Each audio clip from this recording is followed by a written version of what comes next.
Throwaway account because I really dan to want this getting back to him, not to embarrass him more than he already is. So, about a week ago, my boyfriend of 6 months broke up with me. It felt sudden, like completely out of nowhere. He told me he realized he wasn't ready for a relationship, and honestly, that hurt. But I took the high road and told him I understood.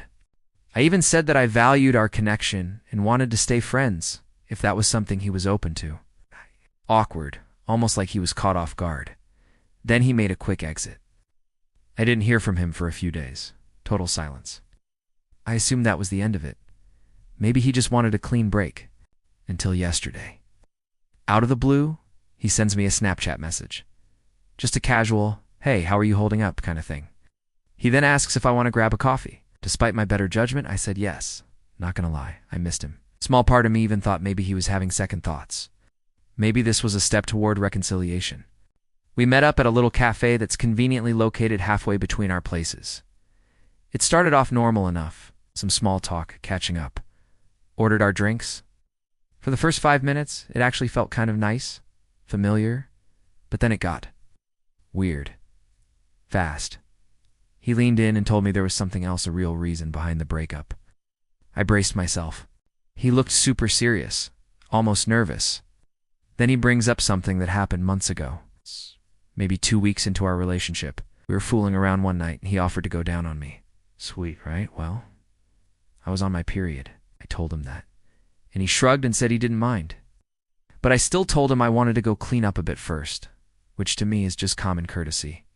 I like to feel fresh, especially in those kinds of moments. Apparently that decision crushed him. He told me that ever since that moment, he felt like I was questioning his hygiene. I should have been grateful for the offer. That it made him feel gross, like I didn't trust him to handle it. I was honestly shocked. Like this man had held on to this moment like a grudge for months, and I never had any idea. I sat there listening. Didn't say much because I wanted to let him speak. I could tell he had feelings bottled up, and even though I thought it was kind of silly, I didn't want to dismiss him. But apparently not talking enough was also a problem, because he started getting louder. He accused me of ignoring him again. I gently told him I wasn't ignoring him and asked if we could just speak calmly. But he kept raising his voice. Soon people at other tables were looking. The barista behind the counter even paused what she was doing. It was so uncomfortable.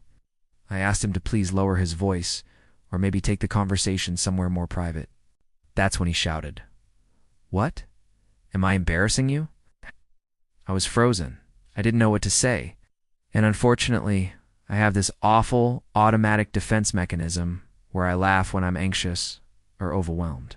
So yeah, I laughed. Just a short, nervous chuckle. Big mistake. He went red in the face, got angrier. I didn't want it to escalate, so I quickly put cash on the table, apologized to the barista, and left.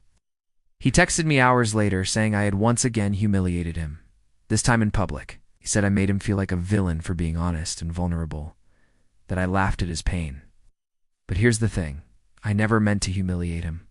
Not the first time when I wanted to clean myself up, and definitely not in that cafe. I just didn't expect that to be the root of everything. I thought it was a sweet gesture back then. Just wanted to feel clean and confident. And I honestly didn't think that would turn into a 6-month emotional time bomb. Before this, I had never seen that side of him. But truth be told, we only knew each other for a few weeks before we jumped into dating. Maybe this was a side I was going to see eventually anyway. So, AITAH for laughing when he made a scene. Or for wanting to clean up in the first place. Was he overreacting? Or was I being insensitive? I honestly don't know anymore. This whole thing feels like a weird fever dream. Let me know what you think.